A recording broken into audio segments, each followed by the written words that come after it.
UFC Fight Night San Diego. Vera versus Cruz takes place this weekend. And I'm going to go through the full card breakdown and then detailed predictions. First, before we start, terrible card. This is a crowded event card. I actually crapped on this last week, or not last week, a few days ago. So go check that out. But this card ain't good at all. Yeah, not a good card. Starting with the early prelim opener of Ariane Lipski versus Priscilla Cachoeira. I broke this down last week. I'll do it again though. I got rescheduled for this card. I am gonna still pick Ariane Lipski to win this one. Priscilla Cachoeira isn't that good. She isn't that great. Sure, she beat Yeon Kim, but again, Yeon Kim is coming off a bit of a losing streak. Just lost to Jocelyn Edwards, and yet again, she arguably could have lost that fight to Yeon Kim. Closer than people think it was. Like, it was a close scrap, but Yeon Kim can win that. Andrina Mazzani and Shayna Young aren't good whatsoever. And something about Ariane Lipski, she's good on the ground. She is good. She did lose to Montana De La Rosa and Antonina Shevchenko. But those girls kind of gassed her out and was just a bit big for her. But she beat Luana Carolina, which is a good win. And that's something Cachoeira couldn't do. And she beat Mandy Baum. I am going to pick her to win this one. Plus, I think she's younger as well. 28 to 33. Massively younger. And the odds agree with me. Lipski gets it done. As a favorite. But yeah, I think she gets it. Moving on up the card. Jason Witt versus Josh Quinlan. I also broke this down last week. I'm going to go for Josh Quinlan here. I think the dude's on the pack. He's on it. I really do believe so. I think Josh Quinlan easily gets this one done. 29 years old. He's good. Jason Witt is just not that good anymore. He's just not that good anymore. He lost to Philip Rowe by KO badly against the cage. And Samuelsberger laid him out. And Takashi Sato. We just seen Sato get flatlined by Brian Battle last week with a head kick. Sato's really good win is Jason Witt, and he lost to Sato badly. Gonna go Josh Quinlan. I think he gets it done. I don't care if Witt trained at Glory, unless he shows massive grappling improvements. He beat Brian Barberena, so that's aging really well. It's aging really well. So unless he does really good, Josh Quinlan will lay him out. The guy is on roids. Moving on up the card to the real early prelim opener. Yusuf Zalal versus Damon Blackshear. I think that's how you pronounce it. Or Damon Blackshear. I'm going to go Yusuf Zalal here. I think this is a short notice replacement as well. But was Zalal supposed to fight Christian Quiones? Another guy was supposed to make his debut. But Damon Blackshear's good. I think that's his name. He is good. He beat Josh Smith. He was fighting at CFFC. He hasn't fought the best competition. He beat a 5-1 guy, 5-2 guy, 5-0 guy. Like, he did fight good guys. And he did lose to Danny Sabatello, who's at Bellator. And he has some stuff here and there, but he did lose to Chris Moutinho back in 2018, which isn't a good look. Chris Moutinho. Really? Pat Sabatini and Danny Sabatello isn't that bad. Sabatello, of course, is at Bellator, but I think Yusuf Zalal's got this one in the bag. But although it is risky, I think he can go out there and win it. He did make it really competitive and close against Sean Woodson. Same with the Sung Choi fight. And same with the Ilya Tapiria fight, even though that was kind of like a domination there from Tapiria with the grappling. But he is good. He beat Peter Barrett. He schooled him over 3 rounds. Same with Austin Lingo. Arguably could have lost to Jordan Griffin, but a lot of people arguably could have lost to Jordan Griffin. A lot of other guys. But he's good. He made it close to Woodson. And Sung Choi's looking really good. I know he's coming off a 2-fight losing streak. Lost to Joshua Kleebau just recently. But Tapiria and Woodson's looking good. He made it close against Woodson as well. Even though he lost. Made it competitive.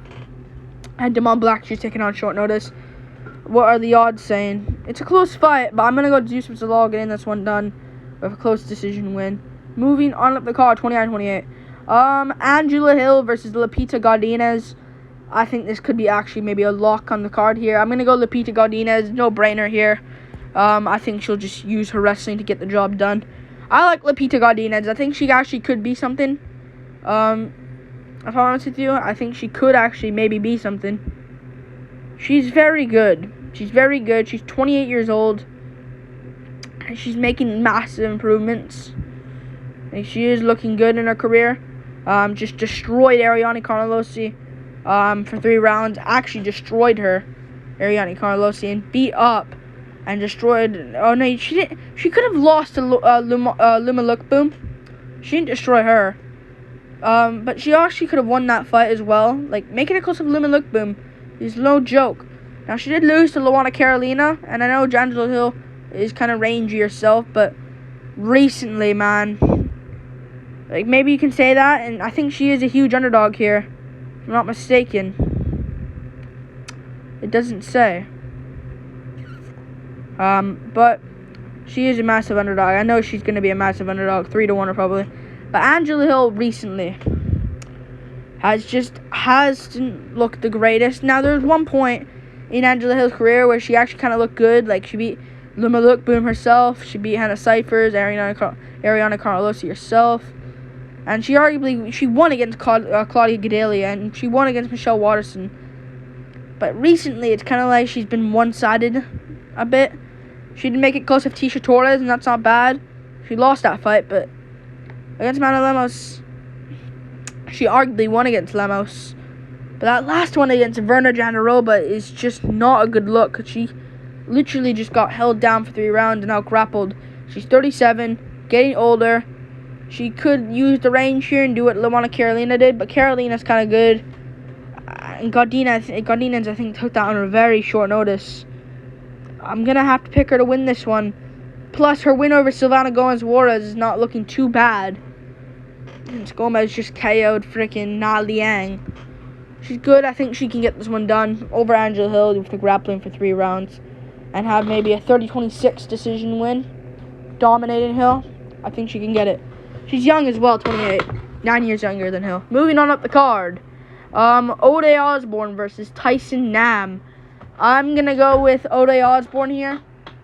But that first round is going to be a bit risky.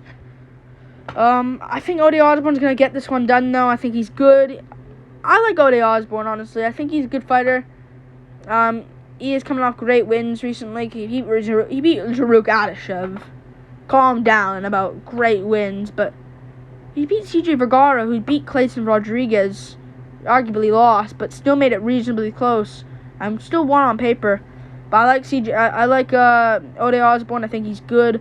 30 years old. Like, he is looking good. He trains at Syndicate MMA. And he is just looking very good, like, himself. Like, he is just looking really good. Like, he beat Jerome Rivera. Not the best of wins, but honestly, he beats Kelleher in a rematch. That's all I say. Manel Cap, before he got KO'd against Cap, it's looking alright. So that first round is going to be risky with that right hand of Nam, but we just seen Nam. He couldn't KO Chanel, who's chinny. But honestly, now looking at it, Chanel just took massive shots by Suma Duerji and survived. So I don't know if we can call him chinny anymore, guys. But really, though, Chanel at the time we thought was chinny as heck. And he should have laid out Chanel, but he didn't. And he beat Rivera and Adeshev, which aren't that good. So, yeah. He lost to Cara France and Pettis, but yeah, I think Osborne's got this one in the bag. Last 2 rounds, 29-28, unanimous decision. He took Vergara to a decision. I'm gonna say he takes Nam to a decision. Plus, Nam is old, 38, 30 years old, and Osborne, and yeah, 4-inch reach advantage as well. Moving on up the card, 4-inch reach advantage as well. Moving on up the card, Gabriel Benitez versus Charlie Ontiveros. I'm going to go with Gabriel Benitez here. I don't know what this matchmaking really is. But I'm not going to go Charlie Ontiveros, but I'm going to go Gabriel Benitez here to get this one done. I just think Charlie Ontiveros is hot garbage. Like, he just isn't that good at all. People should notice that. He's not good. at all. And, yeah, he lost to Kevin Holland. Got slammed, neck injury there, but he gets beat up by Garcia, who recently just got KO'd by Meerschaert, out cold. That ain't good look. And Ontiveros is good on the feet. Like, he has styles here and there. He can be weird with his styles, but like I think he lands a lot of axe kicks. But I think Gabriel Benitez is smart. I guess the UFC want to get him a good win again, and use him for other guys, new contenders coming up. But I don't get the matchmaking here. It's risky. It is risky. I want to see what the odds really are. 350 for what's it called? Benitez. Yeah, I think he gets this one. He's older by 3 years, I understand, but he did get KO'd by freaking Onama and Cortillo. Cortillo he got beat up in that fight. Against Onama, was like, he got put out cold, so it is risky. But Ontiveros never comes forward and tries landing big shots on someone. He's a bit weird on the outside, and I think he'll lose. He lost to Omar Morales as well, and Sadiq Yusuf. Got KO'd by Yusuf. But I think he'll got them when he beat Justin James. Good enough. I think he gets it done. Moving on up the card. Lucas Brzeski versus Martin Buday. I'm gonna go Martin Buday here. I think Martin Buday is an underrated prospect in that heavyweight division. He's good. He beat Chris Barnett, even though I think there was a foul in that fight from something. I think a knee to the groin or something, or knee to the face or something, illegally. He still was looking very good against Chris Barnett and won against Chris Barnett. And Chris Barnett is good himself. Of course, Chris Barnett will kick John Vellante. Let's see if he can do it coming up against Jay Collier as well. But he was good coming into it. Had a lot of hype. Still has a lot of hype. Buday kind of schooled him. And he put away Lorenzo Hood. Really, that was an impressive win. I think I'm going to go Martin Buday winning this one. He's 30 years old. I think Lucas Brzeski is good. But, like, he lost to freaking Dylan Potter on the Contender Series. Not a good look. Dylan Potter is not that great. And not that good himself. Lost to Anthony Hamilton. And, yeah, I think he gets it. I don't think Lucas Brzeski gets it done. That got overturned, apparently, but I think Potter was probably on something. But, yeah. I think Martin Buday's got this one in the bag. I really do believe so. I think Martin Buday's got this one. Needs to clinch, be a bit stronger than Brzeski, and get the job done by third round TKO by getting gassed out by the knees to the body. I'm gonna go for that. Moving on up the card to the main card. How bad is this card, man? Yasmine.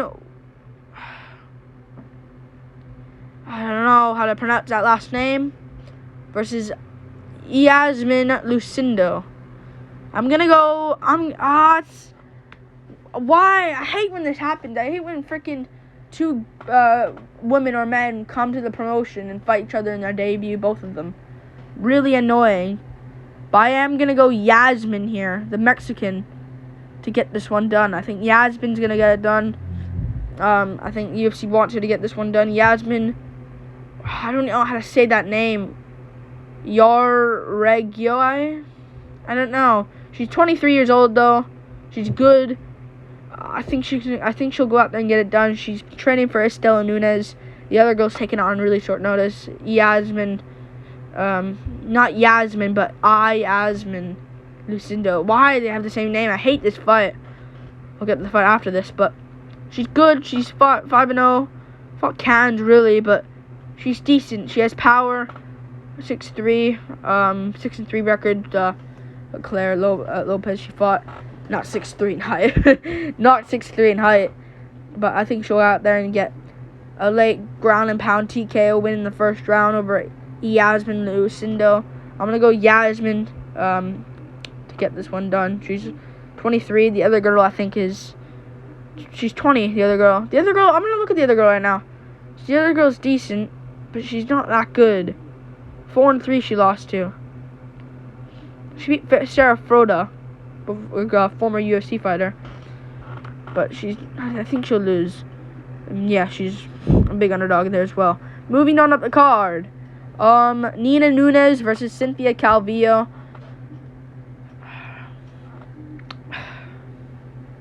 I don't care about this.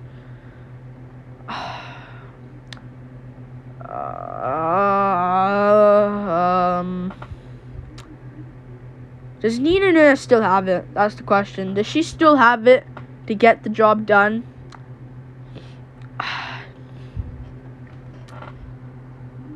I don't know if this one, man. Because Mackenzie Dern and Tatiana Suarez out-grapple her really easily. But both of them are very good at grappling. Especially Suarez. And Dern, of course, is Jiu-Jitsu black belt. Oh, man. Does she still have it? That's the question, really. I feel like... What are the odds in this fight? She's a slight underdog. I don't care about this, but... I am probably... I don't know, though. Cynthia Calvillo looked terrible in her last couple of fights. Andrea Lee, you're quitting on the stool to her. Lee gasses out. She quit against Andrade.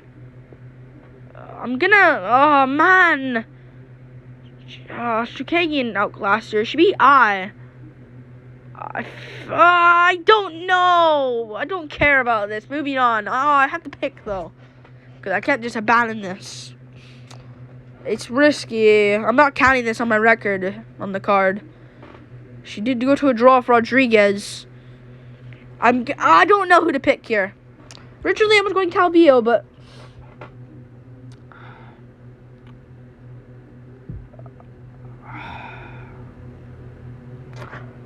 Oh, man, I don't know. I think I'm going to go Cynthia Calvillo still to get it done here. But she's so bad. It's so hard to pick her, but she did handle Jessica I relatively easily. You know what I'm saying? She did handle Jessica I. And I's kind of good. And Andrea Lee, I don't know. Nina Nunes doesn't have KO power, so I'm going to go Cynthia Calvillo. She does train with Nunes, though. Amanda Nunes. Can't even speak, but I'll go Calvillo, I think, getting this one done. 29-30-27 decision. Moving on up the card. Who cares about that? Moving on up the card.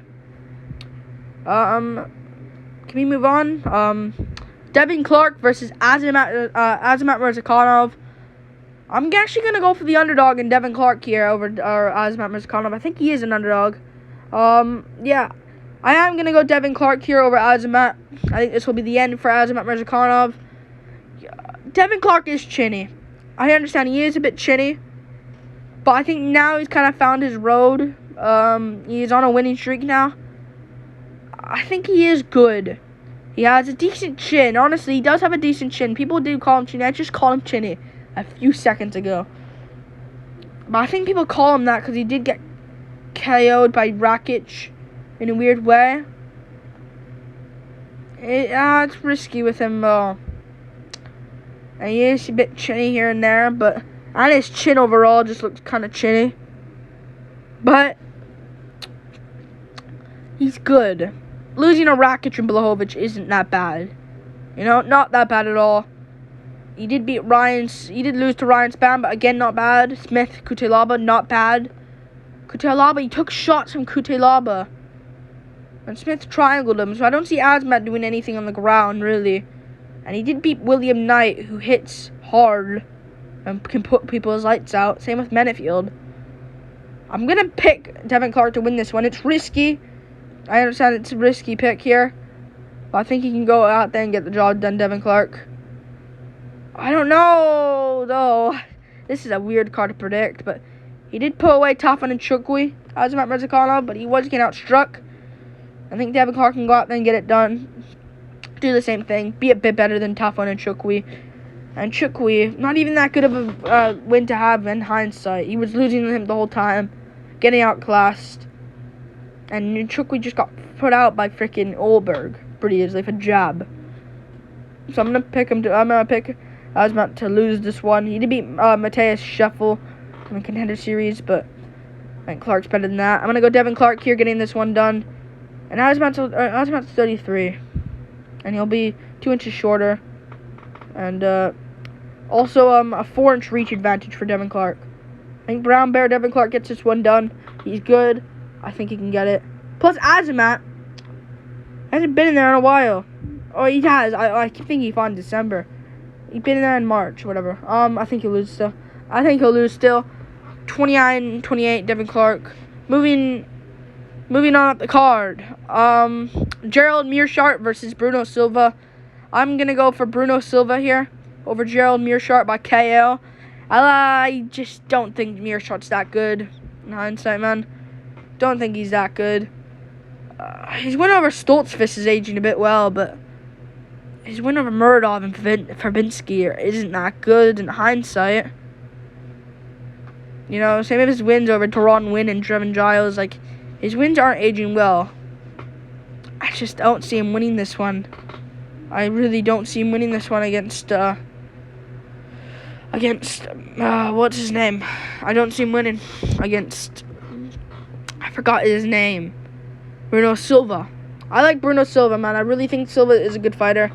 Now, he did lose to Alex Pereira, but Pereira is about to beat Israel Adesanya, and he's about to become the middleweight king. He's gonna beat Adesanya. Alright. But Pereira fighting for a title next. That's not a bad loss. And he won a round against Alex Pereira. He won a round. Just, if he didn't gas, he could have actually won that. And he survived longer than Sean frickin' Strickland. So, I think you have to give this guy credit. Not being sarcastic or anything, but he beat Jordan Wright. He put away Jordan Wright out cold. I think if Wright's going down, Meerschaert will as well. And Andrew Sanchez, he was getting out-grappled. He did get out-grappled there by Sanchez, but Meerschaert doesn't really offensively grapple well. If I'm saying that correctly, kind of he's like when people come to him, he does good. I don't see him when he put away well into Turman out cold. Well, Turman's now looking really good, and I think he'll go out there and get the job done. Beat Gerald Meerschaert, first round KO. And yeah, Meerschaert will get cracked early, shoot for a bad takedown. Bruno Silva will elbow him around the ear, and Meerschaert will cover up and go away. Yeah, I'm gonna go Bruno Silva, 33, 34, 6 foot. Meerschaert does have a reach advantage, man. He has a weird reach for the division. 3.5 reach advantage. I think Bruno Silva still KOs him. Moving on up the card, Meerschaert won't have anything on the feet as well. To the co-main event, David Onama versus Nate Landwehr in the co-main event. Great fight. I love this fight. This will be a good war. Classic for 3 rounds. But this is a co-main event of a crowded card. I'm gonna go for David Onama over Nate Landwehr. Risky though. This ain't gonna be easy. Because David Onama, man, he's good, David Onama. I like David Onama. It's risky with him, though. Because Mason Jones just lost and looked terrible. And Onama couldn't beat him. On short notice, I understand, but still. Ain't a good look. Gabriel Benitez not looking good. And Garrett Armfield, who's decent, did good against him. And landed shots on the feet. And I don't see Landwehr being the guy to, KO him. But he did beat Ludovic Klein, which is a good win. And he gassed out Ludovic Klein. I just don't see him winning because Julian Erosa put him out pretty badly. First round with flying knee. And he gets put out by knees a lot. A lot of knees. Oh god, I just dropped my phone. But David he did beat Darren Elkins, who's decent. He's doing decent. Same with Klein win. But Herbert Burns KO'd him. Can't forget that. You know, can't forget that. Onama's gonna go out there. I don't think he'll get the knee KO. It's kind of like the knee loss curse for what's his name, Nate Landwehr. I don't think Onama will get a knee KO. I think it'll be a war. And I think Onama will probably chin Nate Landwehr in this fight. at the beginning of the second round. Maybe the first round will be scrappy. Onama drops him, but Lam was still in there, recovering. Second round, I think he'll get clipped, put out cold, badly. Nate the Train, like Nate the Train. Hopefully he does good, but I think Onama gets this one done. Moving on up the card to the main event, Marlon Vera versus Dominic Cruz. I'm gonna make an individual breakdown for this tomorrow, so check it out tomorrow. Not now, tomorrow. But I am gonna be going for Marlon Vera here over Dominic Cruz. I'll keep this brief. I think Marlon Vera's got this one. I really do believe so. I like Dominic Cruz. I think he's good. Of course, bantamweight GOAT. I think he beat Dillashaw, so he's good. But I am gonna pick him. I'm gonna pick Marlon Vera to win this. Like, he did beat Munoz, and that is good. Munoz is good, aging quite well since Munoz before the eye poke. I know this is on some people's opinions, and this is just opinion based. But Munoz won the first round against O'Malley and was winning the second till the eye poke. Can be opinion. Either way, if he was losing, he was doing very well with the leg kicks. Dominic Cruz did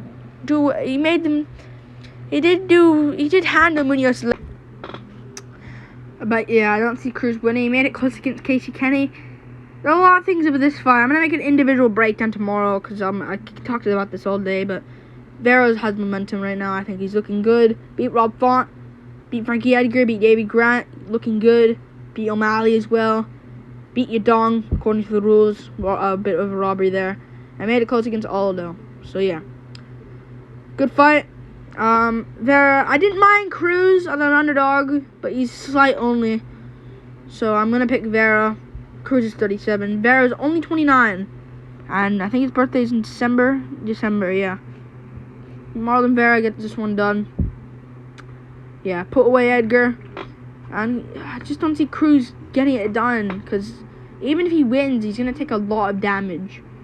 And even if he gets taken down, Vera, if anyone's going to implement the grappling, it's going to be Vera. And I think the stand-up might be close. I think Vera can slightly get him there with the damage. So yeah, dominated Rob Font. I think he can get it done. Like and subscribe. Thank you for watching. This is the full card breakdown and in detail predictions. And yeah, peace.